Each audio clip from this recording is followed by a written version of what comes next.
Well, hello ladies and gentlemen, welcome to 2CTV and another live stream. It's the third one today. It's been a crazy busy day here at 2C Towers. Yeah, that's why I'm calling my flat now, 2C Towers.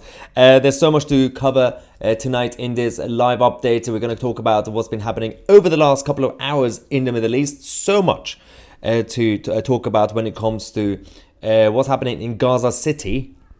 And of course, what happened earlier in the West Bank. Mahmoud Abbas got into trouble by part of the leadership of the Palestinian Authority. And of course, we're going to talk about what the latest update on the northern border between Gaza and Israel, because things have slightly changed today. But it's important to mentioned we had to delay this live stream because I had to make sure we get all the news updates verified so that I accidentally don't give you some fake news like the BBC. And everybody in the live chat, hello to all the freedom fighters and all the left-wing trolls.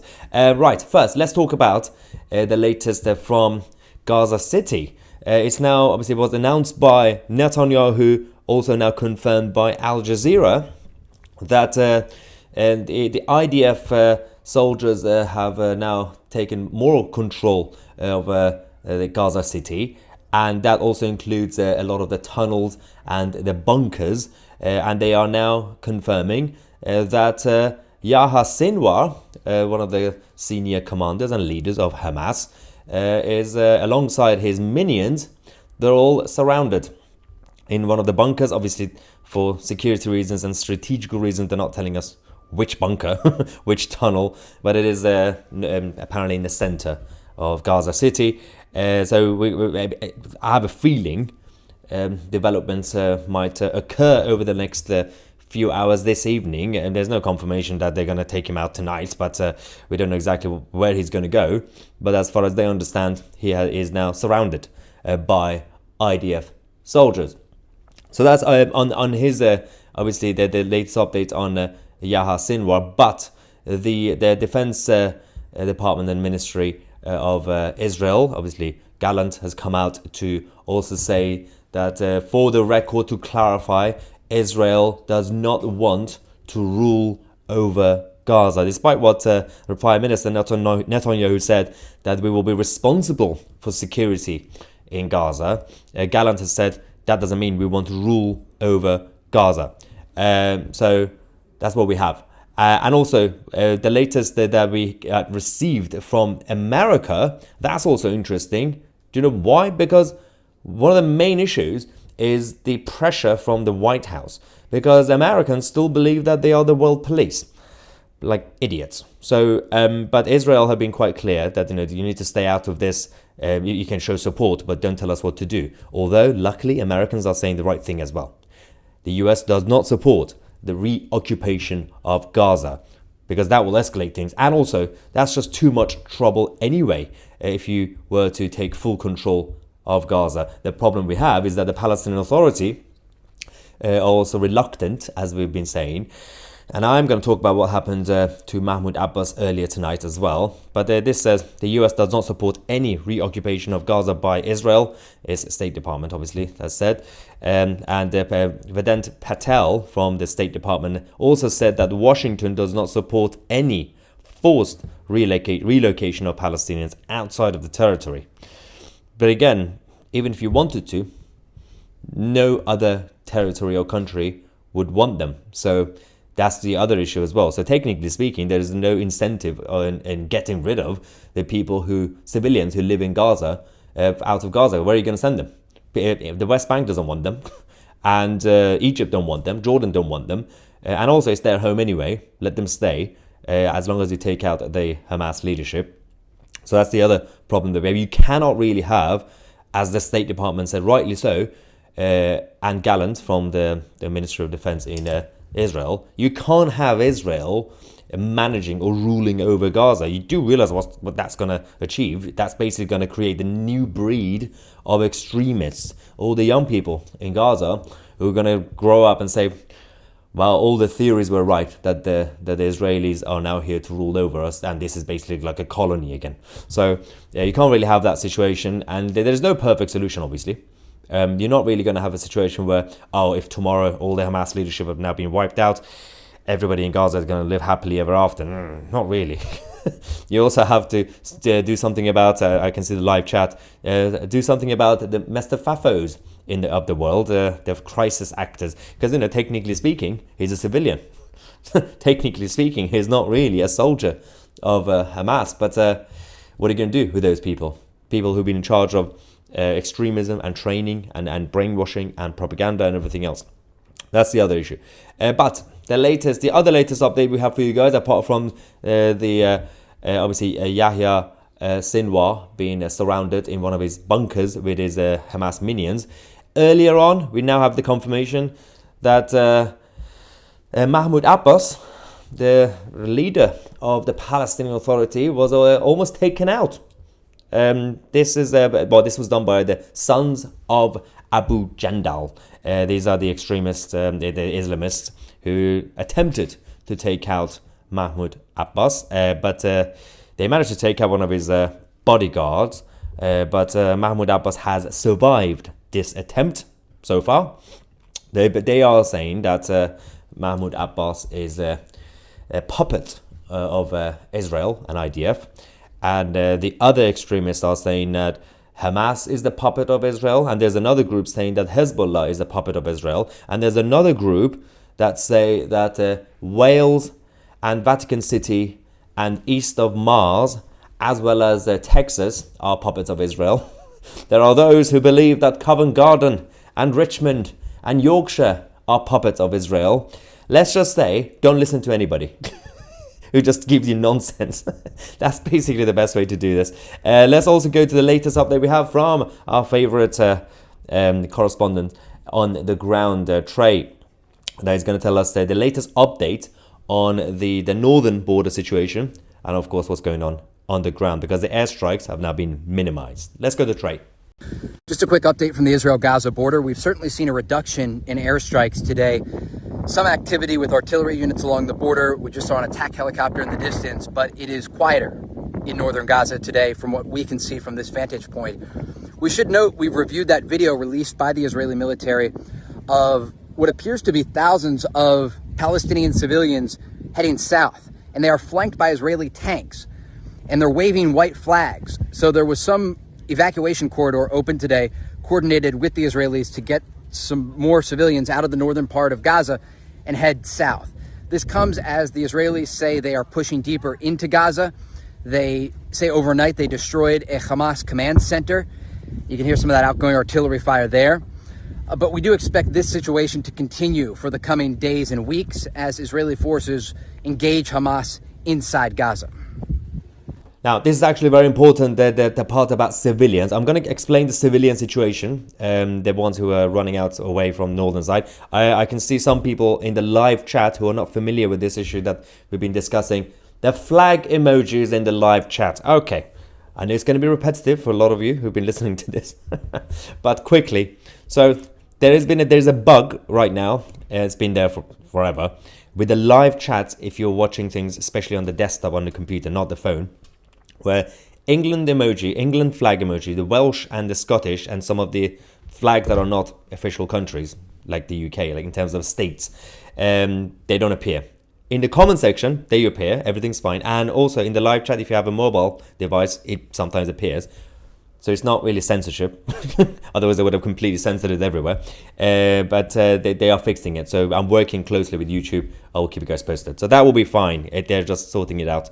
Anyway, I'm not really a lawyer from YouTube. If it doesn't happen, it's not my fault. I'm trying my best to fight on your behalf.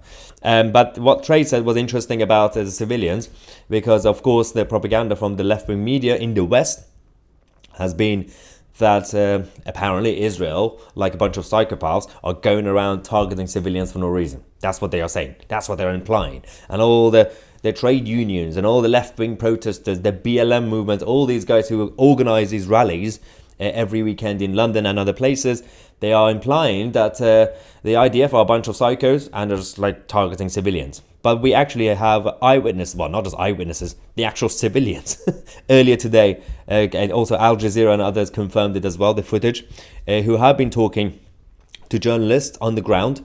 This is one of them, this woman, who actually said that when IDF saw us obviously moving away from the north, they didn't do anything with us. They didn't hurt us. The video, obviously, the Hamas is trying to hide is the Palestinians refuse to be used as human shields and escape south, away from Hamas's obviously main hub. Testimonies of a Palestinian woman saying that IDF were obviously they were fighting Hamas, but no, they were not shooting civilians. Obviously, they are claiming that maybe it's Hamas targeting their own civilians to turn them into fake martyrs. So this woman was alive afterwards when she encountered IDF, and alongside thousands and thousands of people who were walking.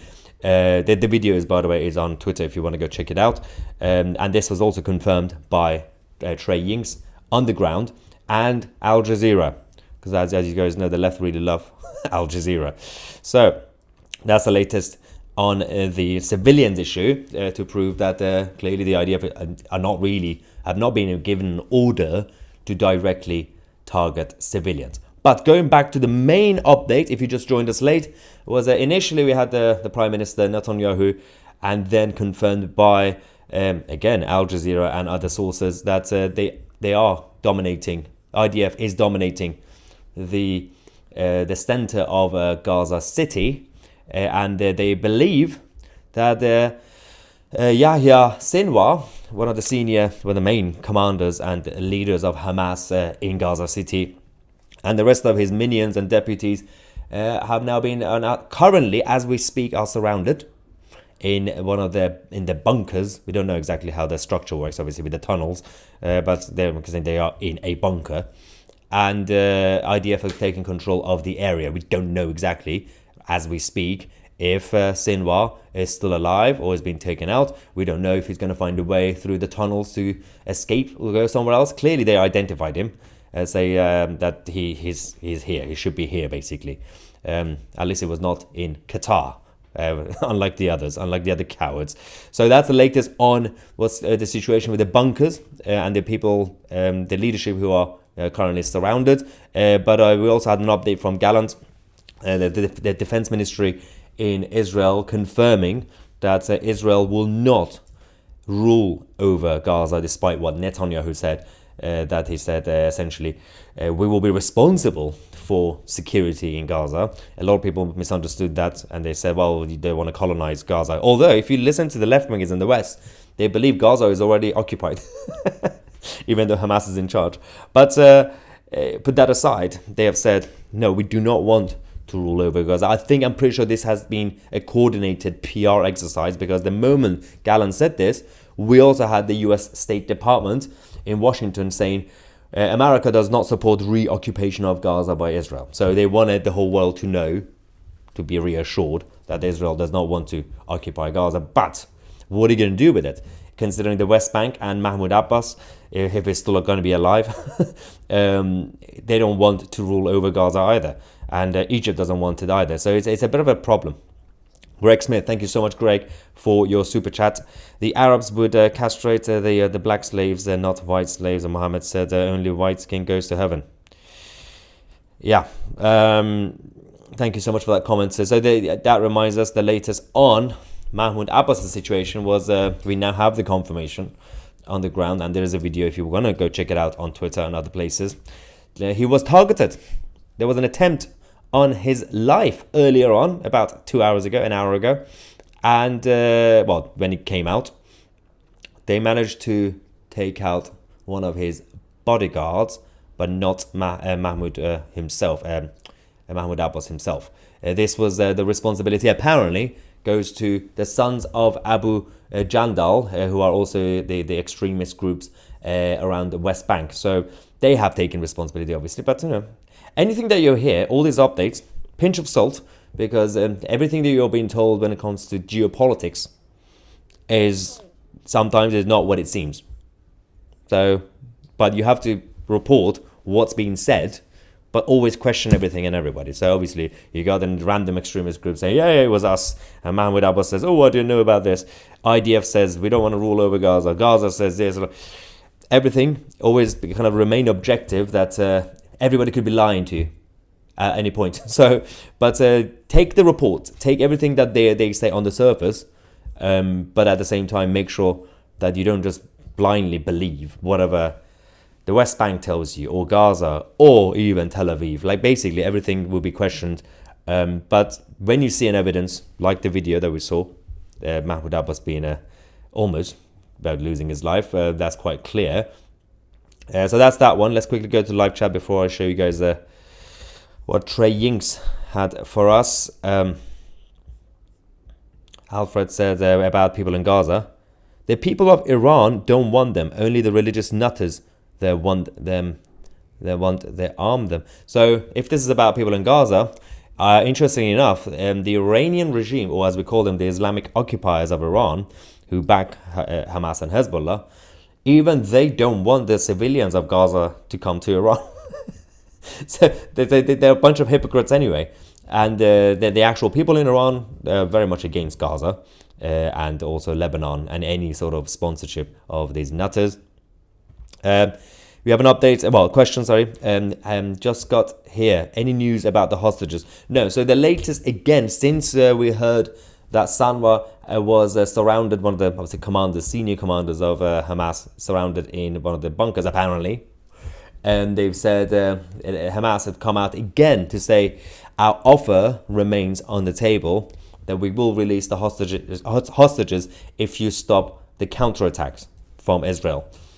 So apparently they live in a fantasy world, the Hamas leadership, that you can basically start a conflict, you can invade a country, and then afterwards just run away and say, okay, can we just do ceasefire and I'll release hostages? Absolute insanity. But that's not how the world works, Mr. Hamas. Steph says, give the Gazan land to Iran, in Iran or to Iran. I don't know. If it's to Iran, the Iranians would have wanted either. The only solution will have to be, whether they like it or not, the West Bank need to rule over Gaza. That's the only solution. You can't really have it any other way.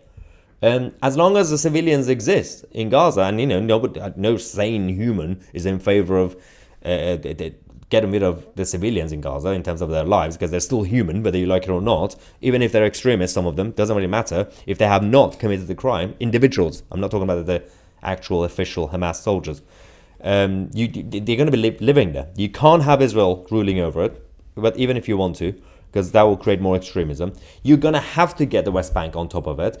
And this has been a complete mess since the 60s, this whole map situation. And the United Nations didn't help. They betrayed Israel and the Jews, as usual. And that's why we are where we are. They're still getting the blame for everything anyway. Jack says, everybody in the West Bank is a hostage. But that's the other thing as well. We're talking about hostages. The West Bank and Gaza, you can technically make an argument that a lot of the civilians, if not all, because there are also civilians who support Hamas. We've seen it. We've seen the footage. But there are also definitely civilians who are just normal people. They might still have regressive views, let's just say, because they live in the Islamic world, but they have not committed a crime or international crime. So technically speaking, they are also hostage when it comes to the so-called Palestinian land. And you can't really expect... what's going on here? There's an account called the Conservative Space. So you would think this should be conservative. It says, Maya, F off, you invader. So I need a clarification. If this is me invading Gaza because I don't want it, or invade London, because if I'm invading London, then yes, hands up. I am in fact invading. I have invaded London already. I am literally in London.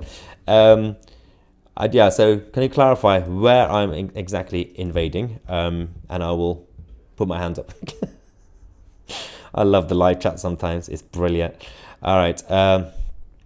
There's something. There we go. Barry, one of our regulars. Barry says, Maya, do you think those in the bunker that the IDF has surrounded have hostages as human shields? I would not be surprised, considering... Actually, and to be fair, I hope they're not watching this, because they're going to get ideas. Because this is exactly the sort of thing you would expect them to do. But to be fair... what they have instead is they have layers of human shields anyway. because considering where the tunnels and bases are, usually next to or underneath hospitals or schools, in order to get to them, or residential areas, in order to get to them, you're going to have to go through civilians. And there have been enough civilians who remained in the residential areas, whether by choice because they've been brainwashed, or by force because Hamas would literally force them to stay at home. But we don't know exactly what the situation is inside the bunkers. We do know that the actual Israeli and essentially foreign hostages are also inside those tunnels, because they're not on the surface, otherwise they would have been found by now. So they could easily be using some of those hostages as a shield. There's a massive debate about me being an invader. Still in the live chat. Brilliant. Miriam says, thank you, Maya, for your work and your voice of truth for good against evil. Love from France. I love the good freedom fighting French as well. I need to clarify every now and then on this channel we make fun of the French. But to clarify, we always make fun of the left-wing establishment French, not the good French. So there's the difference. So now I do love. To be fair, in London we have a massive community of the French people who It's kind of like the Persians, the Iranians in the West. It's 50-50. You either have very much pro-freedom, French or Iranian, or you're gonna get proper socialists. I'm like, what are you doing in London? Why are you even here? There's still a bit of hope for freedom fighters. All right, so just realized what happened again. There was the Trey Yinks. Quickly going back to Trey, the update that he has again, in case you joined late, from the northern border. Clearly things are calming down now. They're not doing many airstrikes attempt because they are controlling Gaza City, IDF. So this is what we have, and then we're going to go to the live chat again. Just a quick update from the Israel-Gaza border. We've certainly seen a reduction in airstrikes today. Some activity with artillery units along the border. We just saw an attack helicopter in the distance, but it is quieter in northern Gaza today from what we can see from this vantage point. We should note we've reviewed that video released by the Israeli military of what appears to be thousands of Palestinian civilians heading south, and they are flanked by Israeli tanks, and they're waving white flags. So there was some evacuation corridor open today, coordinated with the Israelis to get some more civilians out of the northern part of Gaza and head south. This comes as the Israelis say they are pushing deeper into Gaza. They say overnight they destroyed a Hamas command center. You can hear some of that outgoing artillery fire there. But we do expect this situation to continue for the coming days and weeks as Israeli forces engage Hamas inside Gaza. Yeah, that is the interesting part about the civilians, as I mentioned earlier, that they encountered a huge group of civilians escaping the northern side, IDF, and they didn't harm them, despite what the propaganda in the Western media would say, that IDF are proactively targeting civilians like nutters. Why would they do that? Considering the whole United Nations and the international community is already against the Jews. Imagine if you give them evidence that the IDF is targeting civilians on purpose. Oh, there will be consequences. Dutch Mutant says, keep on going. Thanks for your work. Regards from Holland. Go the Dutch.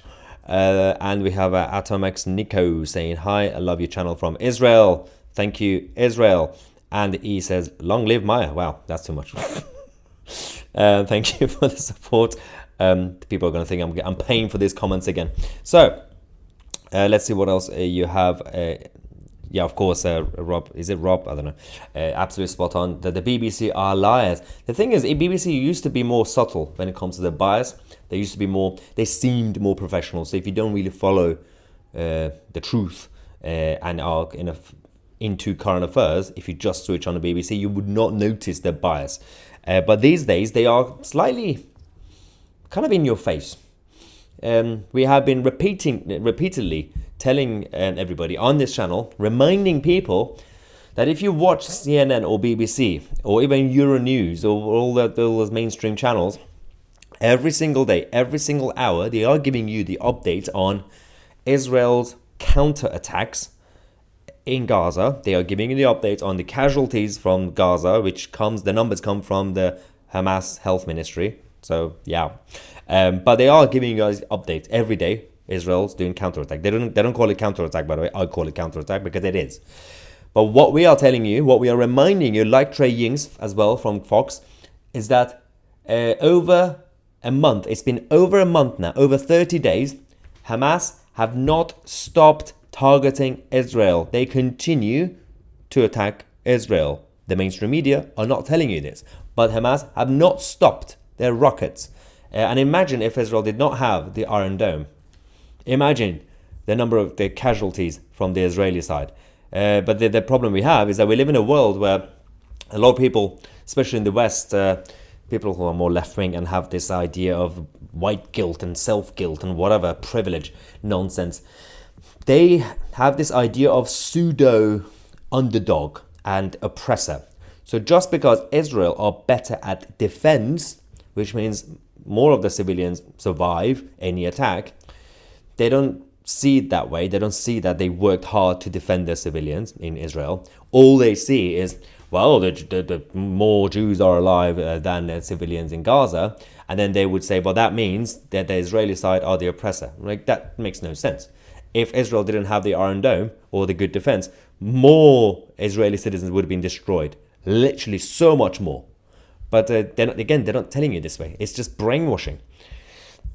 We have a super chat from Raymond Piper. Thank you so much, saying, I look forward to a Christian Iran. Well, the idea is to take Iran, well, the idea that the pro-freedom Iranians have is to take back Iran towards what they had 2,500 years ago under Cyrus the Great, where back then, ancient civilization and the first official empire in the world, they knew how to do what we call secularism the right way. So the civilization, the empire the Persian Empire still was faith-based in terms of values, but people had different religions. There was the Zoroastrians, and then following that they had the Jews and then Christians before obviously Muhammad came.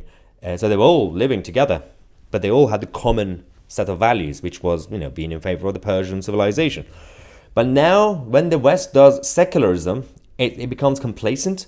And the whole world, or the other side, when they do faith-based societies, like the Islamic world, they go too far with religion as well. So it's a bit of there's no balance between secular societies and faith-based societies right now. Laurie says, thanks for all you do. Sorry, being a MIA, not being well. Laurie is one of our regulars, by the way. What did you think of the King Charles' speech? I am so fed up of Humza going on about Gaza. Scotland is in dire straits. Well, I mean, yeah, if Humza Yousaf would care more about Scotland, and if Sadiq Khan would care about London every day, we would have a better situation. It was interesting, Charles's speech. We didn't have as many laws being proposed. So, yay. As you guys know, I'm not really in favor of politicians randomly making new laws. They always make a mess. But it was quite long. It was over 1,000 words. I think that 1,200. It was as you expected. It's a dying government. It's an old and tired government. So the Tories are done. And get ready for Prime Minister Keir Starmer, unfortunately. Alfred says, Maya, it's not any different in Southern Ireland. The people are being lied to by RT. Well, yeah, I mean, there's the issue that we have, because I know that the majority of people watching this channel every day are in Britain, so Britannia, but we actually get a lot of people from across the world, obviously, especially the last few weeks, all you freedom lovers in Israel, but people in Australia, we have even right now people in the Netherlands and Ireland and everywhere else. When we always use the example of the mainstream media, I always say BBC and then CNN, that actually applies to all the different versions. And I mean, continents of Europe, Euronews, that was supposed to be the main source for holding the EU and the European governments to account, that's gone wishy-washy a while ago.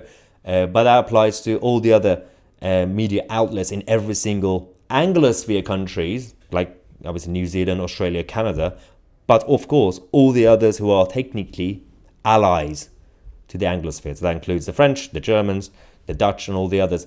We don't really see any beacon of hope at this point. When America goes down in terms of as a leader, cultural leader, then you're in a bit of a mess. Because for decades, essentially the whole of the Western world relied on America.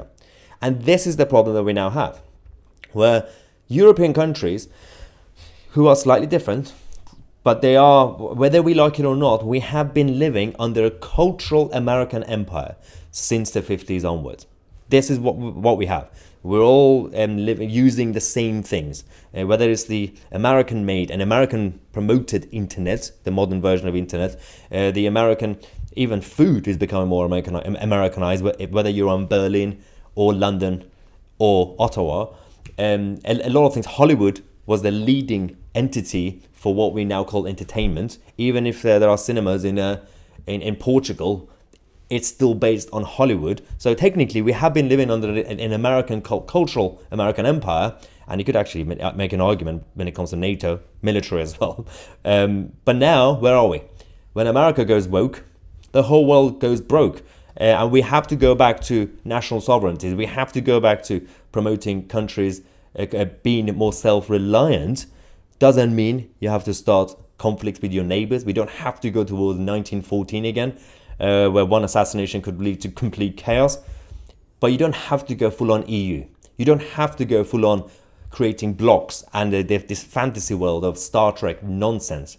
You can be independent countries, and you can still cooperate, you can still be friends, friendly allies. But there is no balance right now. And this is the issue that we currently have. Elaine from Florida, love finding you on YouTube. Keep the truth going. As in case you don't know, Elaine, Florida is still my backup plan. So in case I get cancelled, they come for me. Keep your house ready, because I'm coming to Florida. There's nowhere else, unless I go to Tel Aviv. But if I go to Tel Aviv, all these conspiracy theories that Maya's funded by IDF will be proven right. So we have to find a safe place. To be fair, jokes aside, we do talk about this a lot on this channel, about the fall of the West, or whatever we want to call it, the Battle of Britain. Despite what we say, despite the jokes I made about Florida or Israel, there are people who genuinely say, where are we going to go when things happen, if we collapse or whatever, right? I know this is like fear-mongering, but when things get bad, I don't believe in leaving. Whether you are in the Netherlands right now, or in Germany, or in England, you stay and you fight. Do not allow the enemies to win. And by the way, this is the broader sense when we say enemies. It could be the rise of Islamism, as it is happening. It could be the Western globalist entities, like, the Klaus Schwab idiots. It could be anything, the European Union. What I want is all of us to stay and fight. Because humans have the tendency to go to other places when things get bad. But I think that should always be the last resort. If you lose, you run for your life. Like my mother from Iran, obviously, a genuine political refugee. If you can't fight, then fine. But if you can fight, stay and fight. Thank you so much for watching. I'm Maya 2C, and we are the media.